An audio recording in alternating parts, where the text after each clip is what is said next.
So ಈಗ ತೆಂಗಿನ ಉತ್ಪನ್ನಗಳ ಒಂದು ರಾಷ್ಟ್ರಗಳು ಒಂದು ಪ್ರಪಂಚದಾದ್ಯಂತ ನಾವು ನೋಡೋದಾದ್ರೆ ಇಂಡೋನೇಷ್ಯಾ, ಫಿಲಿಪೈನ್ಸು, ಶ್ರೀಲಂಕಾ ಮತ್ತೆ ನಮ್ಮ ಭಾರತ.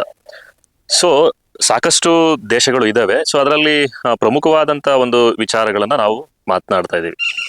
ಸೊ ಇಲ್ಲಿ ಈ ಒಂದು ದೇಶಗಳನ್ನ ಯಾಕೆ ನಾನು ಉಲ್ಲೇಖವನ್ನ ಮಾತನಾಡ್ತಾ ಇದ್ದೀನಿ ಎಸ್ಪೆಷಲಿ ಅಂತ ನಾನು ಹೇಳೋದಾದ್ರೆ, ಏನಪ್ಪ ಇದು ಕೊಬ್ಬರಿ ವಿಚಾರಕ್ಕೂ ಇದಕ್ಕೂ ಏನೋ ಒಂದು ಇದೇನಿದು ಮ್ಯಾಟ್ರು ಅಂತ ನೀವು ಅನ್ಕೋಬಹುದು.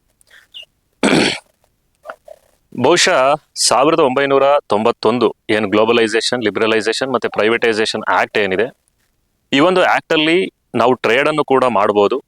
ಈ ಒಂದು ನ್ಯಾಷನಲ್ ಎಕನಾಮಿಕ್ ಏನು ಒಂದು ಆರ್ಥಿಕ ಒಂದು ಸಾಮರ್ಥ್ಯವನ್ನು ಹೆಚ್ಚಿಸೋದಕ್ಕೆ ಒಂದು ಕಾಯ್ದೆ ಏನು ತೆಗೆದುಕೊಂಡು ಬಂದ್ರು 1991 ಅಲ್ಲಿ 1991.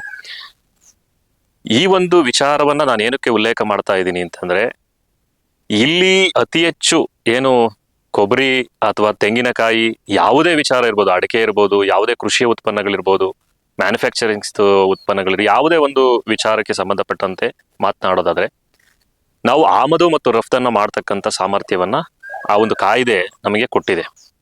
ಸೊ ಇಲ್ಲಿ ಸಹಜವಾಗಿ ಏನಾದ್ರೂ ಟ್ರೇಡರ್ಸ್ಗಳು ಏನಾದ್ರೂ ಹೆಚ್ಚಿಗೆಯನ್ನ ಮಾಡ್ತಕ್ಕಂಥ ಸಂದರ್ಭದಲ್ಲಿ ಅಥವಾ ದುಬಾರಿ ಆದಂತ ಪ್ರೈಸ್ ಏನಾದ್ರೂ ದುಬಾರಿ ಆದಂತ ಸಂದರ್ಭದಲ್ಲಿ ಗ್ರಾಹಕನಿಗೆ ಹೊಡೆತ ಬೀಳ್ತಕ್ಕಂಥ ಸಂದರ್ಭದಲ್ಲಿ ಏನಾಗುತ್ತೆ ಅಂದ್ರೆ ಆಮದವನ್ನ ಮಾಡೋದಿಕ್ಕೆ ಸರ್ಕಾರ ಮುಂದಾಗ್ತದೆ.